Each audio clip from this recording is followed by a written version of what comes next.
Assalamualaikum warahmatullahi wabarakatuh. Baik anak-anak, selamat pagi. Bagaimana kabar kalian hari ini?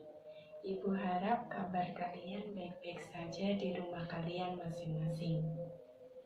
Nah, meskipun kita tidak dapat bertemu secara langsung untuk melakukan kegiatan belajar mengajar dikarenakan adanya pandemi COVID-19, namun Ibu harap kalian tetap semangat dan tetap rajin belajar di rumah kalian masing-masing. Nah, baik anak-anak, sebelum kita melakukan pembelajaran terlebih dahulu, mari kita doakan agar wabah COVID-19 segera terselesaikan sehingga kita dapat kembali ke dalam kelas untuk melakukan kegiatan belajar mengajar dengan aman dan nyaman seperti biasanya. Amin. Nah, baik anak-anak, pada pertemuan sebelumnya kita sudah mempelajari tentang senyawa hidrokarbon dan juga fraksi-fraksi daripada minyak bumi.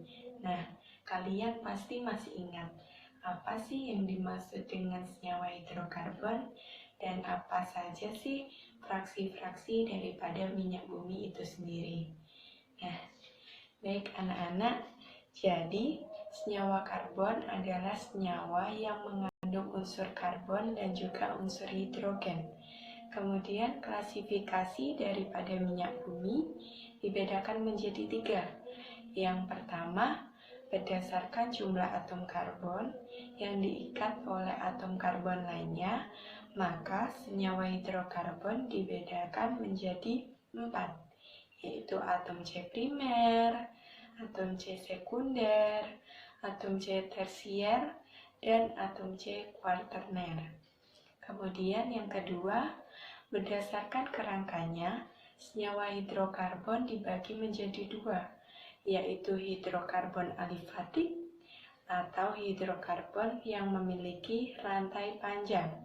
Kemudian yang kedua, hidrokarbon siklik atau hidrokarbon yang memiliki rantai yang tertutup. Kemudian yang ketiga, berdasarkan tata nama senyawa organik, senyawa hidrokarbon dibedakan menjadi 3, yaitu alkana yang memiliki ikatan tunggal, yang kedua ada alkena yang memiliki ikatan rangkap 2, dan yang terakhir ada alkuna yang memiliki ikatan rangkap 3. Nah, baik anak-anak, untuk fraksi-fraksi daripada minyak bumi itu ada 8. Berdasarkan proses destilasi yang dilakukan terhadap minyak bumi pada berbagai suhu, misalkan pada suhu 20 derajat Celcius, 40, 70, 120 hingga 600 derajat Celcius akan menghasilkan fraksi-fraksi minyak bumi yang berbeda sesuai dengan kualitasnya masing-masing.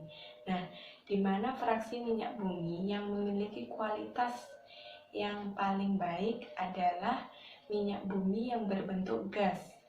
Yang kedua ada nafta atau petroleum ether. Yang ketiga ada bensin atau gasolin. Yang keempat ada kerosin atau minyak tanah. Yang kelima ada bahan bakar mesin diesel. Yang keenam ada pelumas atau oli. Dan yang ketujuh ada parafin atau lilin. Dan fraksi minyak bumi yang memiliki kualitas yang paling rendah adalah aspal yang merupakan residu dari fraksi-fraksi minyak bumi lainnya yang biasa kalian temukan pada jalan-jalan raya di sekitar kalian. Nah, baik anak-anak, Ibu punya gambar mengenai contoh-contoh reaksi pembakaran yang ada di dalam kehidupan sehari-hari. Nah, apa sajakah reaksi-reaksi tersebut? Nah, yang pertama adalah reaksi pembakaran kayu bakar. Nah, kebanyakan warga di pedesaan masih menggunakan kayu bakar sebagai bahan bakar untuk memasak. Nah, reaksi pembakaran kayu bakar ini termasuk reaksi pembakaran yang positif. Contoh lagi, misalkan ada suatu perayaan, misalkan perayaan hari jadi suatu kota atau perayaan pergantian tahun, maka akan diadakan pesta kembang api. Nah, di mana pesta kembang api ini merupakan reaksi pembakaran yang terjadi yang bersifat positif. Kemudian ada juga reaksi pembakaran yang bersifat negatif. Misalkan saja itu reaksi pembakaran pada proses kebakaran hutan, di mana kebakaran hutan akan menimbulkan dampak negatif bagi lingkungannya. Misalkan saja dapat merusak atau mengganggu ekosistem hutan tersebut. Dan yang kedua, dapat mengganggu habitat flora dan fauna yang ada di dalam hutan tersebut. Nah, kemudian ada juga contoh reaksi pembakaran yang bersifat positif maupun negatif. Contohnya yaitu reaksi pembakaran yang ada pada mesin kendaraan bermotor, di mana dampak positif yang ditimbulkan dari reaksi pembakaran tersebut adalah bahan bakar akan diolah atau dibakar menjadi energi. Nah, energinya itu sendiri akan digunakan kendaraan untuk bergerak, sehingga memudahkan kita untuk berpindah dengan cepat dari satu tempat ke tempat yang lain.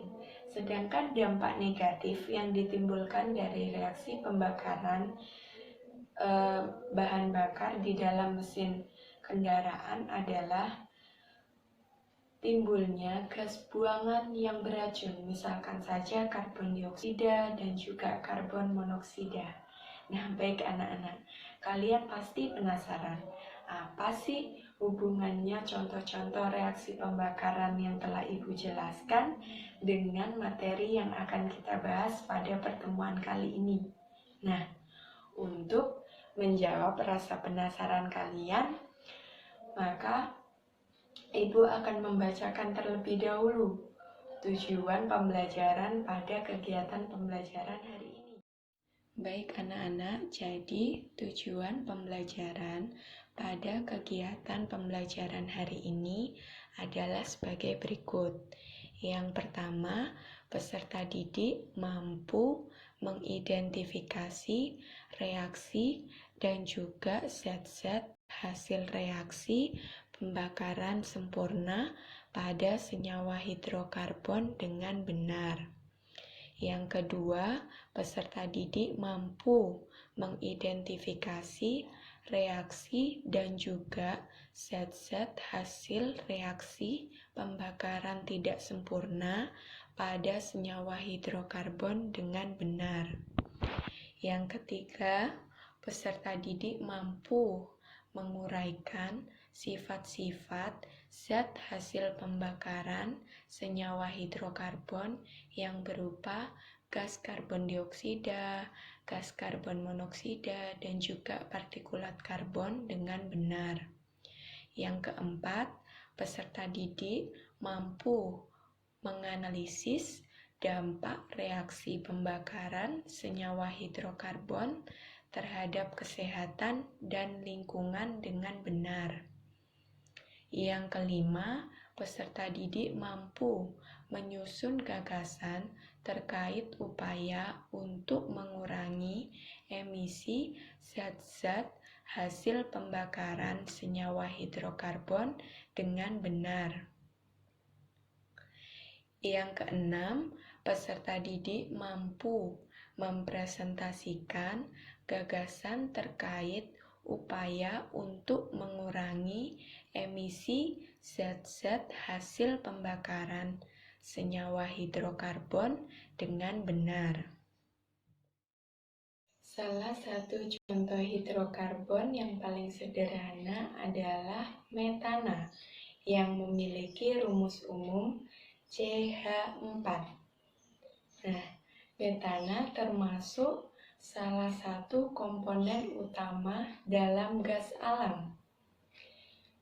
Kemudian, salah satu sifat dari metana adalah sangat mudah terbakar.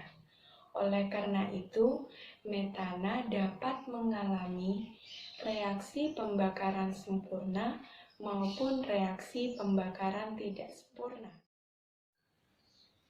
Jika pasokan oksigen mencukupi, maka akan terjadi reaksi pembakaran sempurna dari senyawa metana yang akan menghasilkan gas karbon dioksida dan juga uap air. Berikut adalah persamaan reaksi kimianya.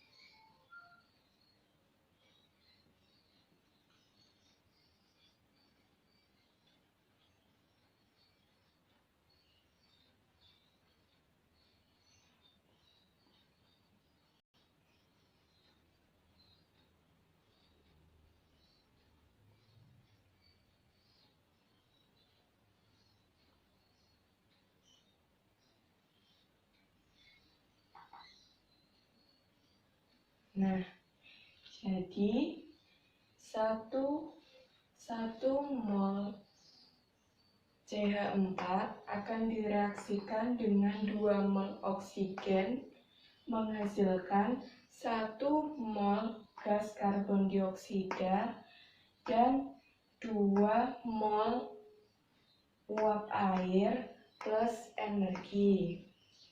Namun, jika pasokan oksigen tidak mencukupi, maka akan terjadi reaksi pembakaran tidak sempurna dari senyawa metana yang akan menghasilkan gas karbon monoksida dan juga uap air. Berikut adalah persamaan reaksi kimianya.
Nah, jadi Reaksi kimia untuk pembakaran tidak sempurna dari senyawa metana adalah sebagai berikut.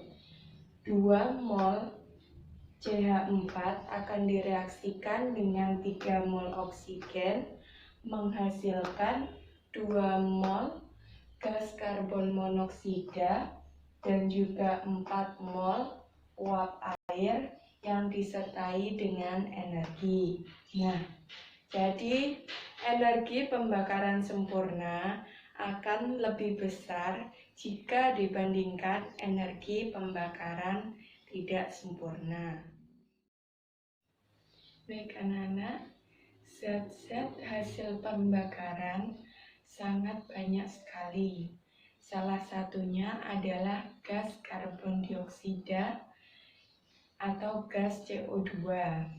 Nah, gas karbon dioksida adalah sejenis senyawa kimia yang terdiri dari 2 atom oksigen yang terikat secara kovalen dengan sebuah atom karbon.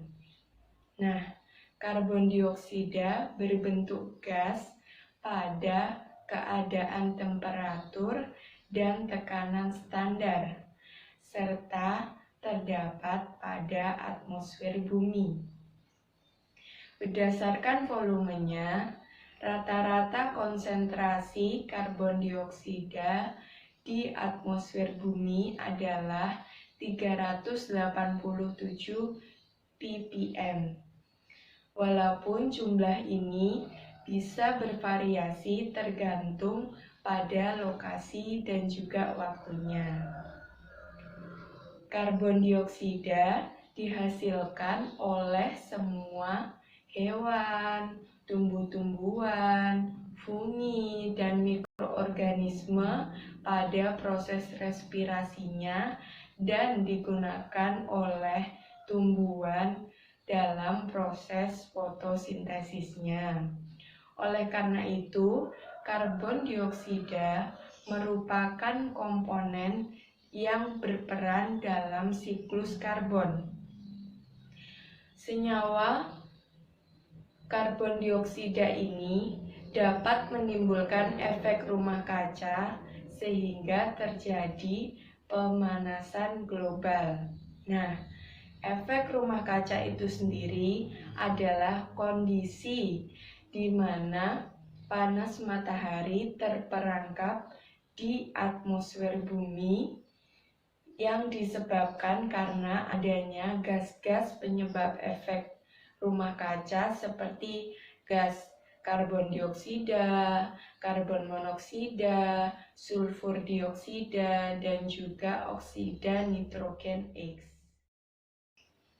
Gas hasil pembakaran lainnya adalah karbon monoksida. Karbon monoksida dengan rumus kimia CO adalah gas yang tidak berwarna, tidak berbau, dan juga tidak berasa. Gas karbon monoksida terdiri dari satu atom karbon yang secara kovalen berikatan dengan satu atom oksigen. Dalam ikatan tersebut terdapat 2 ikatan kovalen dan juga 1 ikatan koordinasi antara atom karbon dan juga atom oksigen. Karbon monoksida terbentuk apabila terdapat kekurangan oksigen dalam proses pembakaran. Nah, gas karbon monoksida memiliki sifat yang beracun, di mana jika terjadi keracunan gas karbon monoksida, maka akan muncul gejala seperti sesak napas, daya ingat berkurang, ketajaman penglihatan menurun, dan lelah jantung. Di mana tubuh akan kekurangan suplai oksigen, akibatnya tubuh menjadi lemas, pingsan, bahkan dapat menyebabkan kematian. Walaupun bersifat racun, gas karbon monoksida memainkan peran penting dalam teknologi modern, yakni menjadi prekursor dalam banyak senyawa karbon. Kemudian ada juga partikulat karbon yang merupakan hasil pembakaran dari senyawa hidrokarbon.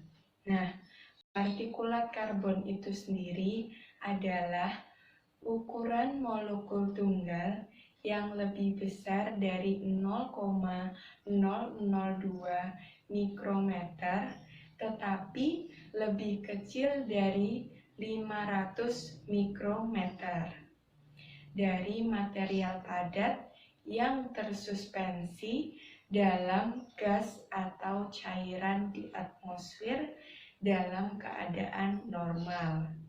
Nah, partikulat adalah bentuk daripada polusi udara. Partikel halus atau partikulat tersebut dapat berupa asap, debu, atau uap yang dapat tinggal di atmosfer dalam waktu yang cukup lama.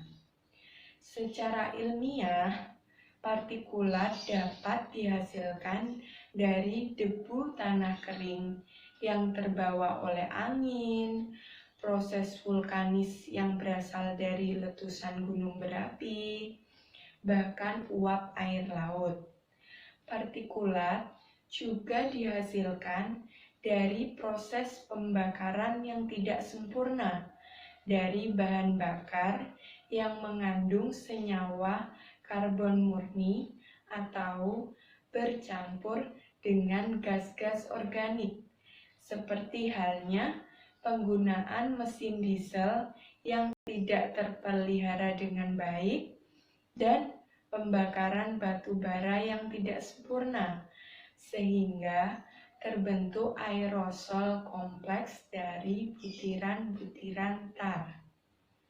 Jika dibandingkan dengan pembakaran batu bara, pembakaran minyak bumi pada umumnya menghasilkan partikulat dalam jumlah yang lebih sedikit. Emisi partikulat karbon tergantung pada aktivitas manusia, terutama berasal dari reaksi pembakaran bahan bakar fosil seperti penggunaan transportasi kendaraan bermotor atau proses industri, dan juga sumber-sumber non-industri, misalnya pembakaran sampah, baik domestik ataupun komersial. Nah, di mana peningkatan kadar partikulat karbon di udara akan berdampak negatif terhadap kesehatan, di mana hal tersebut akan memicu terjadinya penyakit jantung, gagal fungsi paru-paru, dan juga kanker paru-paru.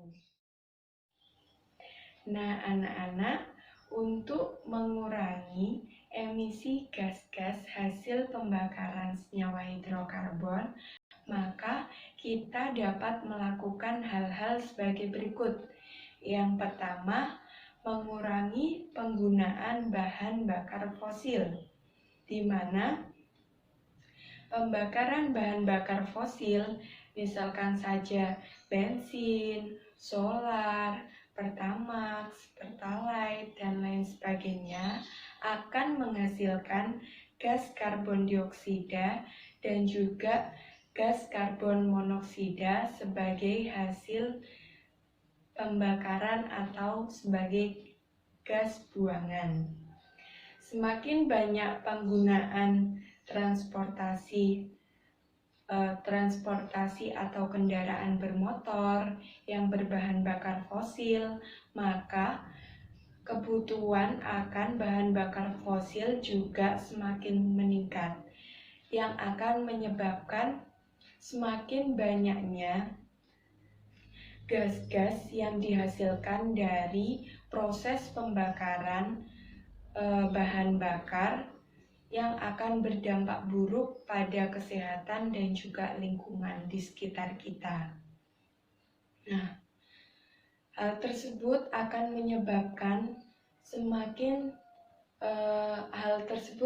menyebabkan terjadinya pemanasan global yang semakin buruk.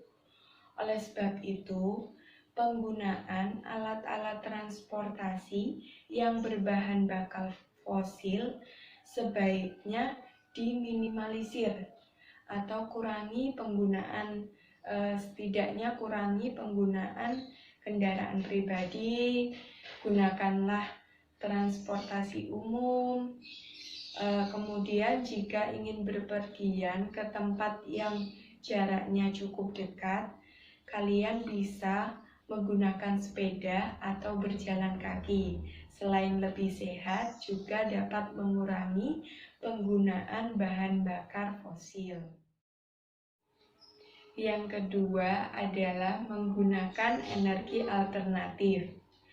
Manusia sejatinya menggunakan energi alternatif untuk meminimalisir atau mengurangi hal-hal yang dapat menjadi penyebab meningkatnya gas karbon dioksida dan juga gas karbon monoksida pada atmosfer bumi. Pembangkit listrik berbahan bakar fosil harus segera diganti dengan energi alternatif lainnya seperti sinar matahari, angin, air, panas bumi, dan juga biomasa. Sumber energi alternatif tersebut sejatinya berlimpah, namun belum dimanfaatkan dengan secara maksimal. Yang ketiga, tidak menebang pohon sembarangan di hutan. Seperti yang sudah kita ketahui sebelumnya, pohon merupakan tumbuhan yang menyerap gas karbon dioksida dan juga menghasilkan gas oksigen. Dengan mengurangi penebangan pohon secara sembarangan, khususnya di daerah hutan, kita juga berperan dalam menjaga kelestarian hutan dan juga flora dan fauna yang terdapat atau yang bertempat tinggal di dalam hutan tersebut. Nah, di mana fungsi daripada hutan adalah sebagai paru-paru dunia sekaligus penyimbang ekosistem. Oleh karena itu, kita harus menjaga ekosistem hutan dengan sebaik mungkin. Kemudian yang keempat adalah melakukan proses reboisasi hutan, di mana pohon dan jenis tumbuhan berklorofil mempunyai peran vital untuk membersihkan udara dari berbagai macam polutan. Sebab tumbuhan berklorofil mempunyai kemampuan untuk mengolah air, sinar matahari, karbon dioksida, dan juga unsur-unsur hara menjadi bahan organik dan oksigen. Kemudian, oksigen sendiri merupakan salah satu kebutuhan vital dari manusia dan makhluk hidup lainnya yang digunakan dalam proses respirasi. Nah, oleh karena itu, semakin banyak pohon yang ditanam, khususnya di daerah hutan, maka akan semakin banyak pula produksi oksigen dan juga semakin banyak pula udara yang dapat dibersihkan dari berbagai macam polutan. Selanjutnya, melakukan penghematan listrik, di mana listrik merupakan salah satu kebutuhan vital dari makhluk hidup, khususnya manusia, dalam budaya hidup modern. modern seperti saat ini, di mana listrik berasal dari pembangkit listrik yang menggunakan bahan bakar fosil sebagai bahan bakarnya, di mana hal tersebut akan menghasilkan gas karbon dioksida, gas karbon monoksida, dan juga gas-gas hasil pembakaran yang lainnya yang akan berdampak buruk pada kesehatan dan juga lingkungan. Nah, baik anak-anak, jadi semakin banyak penggunaan listrik, maka semakin banyak pula zat-zat hasil pembakaran yang akan dihasilkan dari proses pembangkit listrik tersebut. Nah, oleh karena itu kita dapat mengurangi penggunaan atau melakukan penghematan listrik dengan cara mematikan lampu pada siang hari. Yang kedua, dapat mematikan segala alat elektronik yang sedang tidak kita butuhkan atau sedang tidak kita gunakan. Yang ketiga, kita dapat mematikan lampu sebelum kita hendak tidur. Nah, baik anak-anak, hal-hal tersebut dapat kita lakukan untuk mengurangi gas-gas hasil emisi gas-gas hasil emisi pembakaran senyawa hidrokarbon yang ada dalam bahan bakar fosil.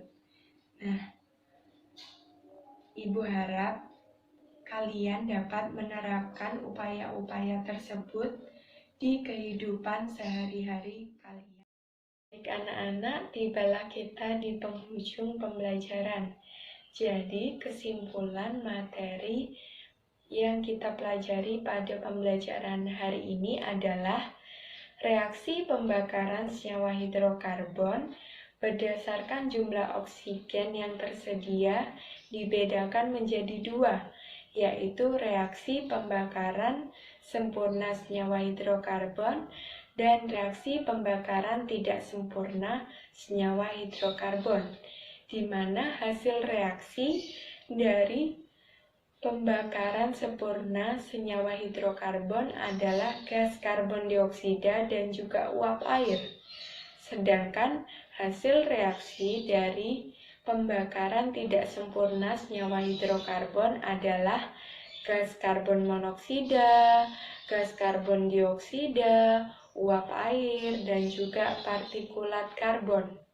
Nah, di mana gas karbon dioksida atau gas CO2 bersama dengan gas-gas lain, yaitu gas karbon monoksida, gas sulfur dioksida, gas nitrogen oksida X, dapat menimbulkan efek rumah kaca yang dapat menyebabkan terjadinya pemanasan global.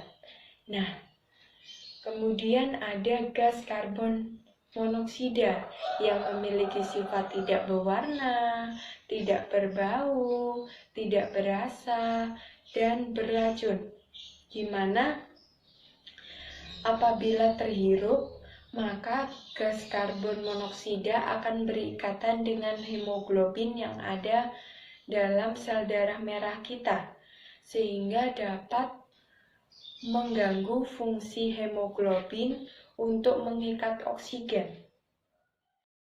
Meskipun gas karbon monoksida bersifat racun, namun gas tersebut memiliki peranan penting dalam teknologi modern, yakni menjadi prekursor dalam banyak senyawa karbon. Selain itu, terdapat gas hasil pembakaran lainnya, yaitu partikulat karbon, di mana peningkatan kadar partikulat karbon atau partikel-partikel halus di udara dapat berdampak buruk pada kesehatan, seperti memicu terjadinya penyakit jantung, gagal fungsi paru-paru, kanker paru-paru, dan lain sebagainya. Oleh karena itu, untuk mengurangi dampak negatif dari emisi gas-gas hasil pembakaran senyawa hidrokarbon, maka kita dapat mengurangi penggunaan bahan bakar fosil, kemudian menggunakan energi alternatif, kemudian tidak menebang pohon di hutan secara sembarangan, kemudian melakukan penanaman pohon kembali atau melakukan reboisasi hutan, kemudian melakukan penghematan listrik. Untuk pertemuan selanjutnya, kita akan mempelajari tentang materi laju reaksi. Jangan lupa dipelajari terlebih dahulu materi tersebut, di mana kalian bisa mencari sumber materi dari buku yang kalian miliki atau bisa mencarinya di internet dengan sumber yang terpercaya. Sekian dari Ibu, semoga ilmu yang Ibu berikan hari ini dapat bermanfaat bagi kalian. Jangan lupa tetap belajar yang rajin, tetap semangat, dan jaga selalu kesehatannya. Akhir kata, wassalamualaikum warahmatullahi wabarakatuh.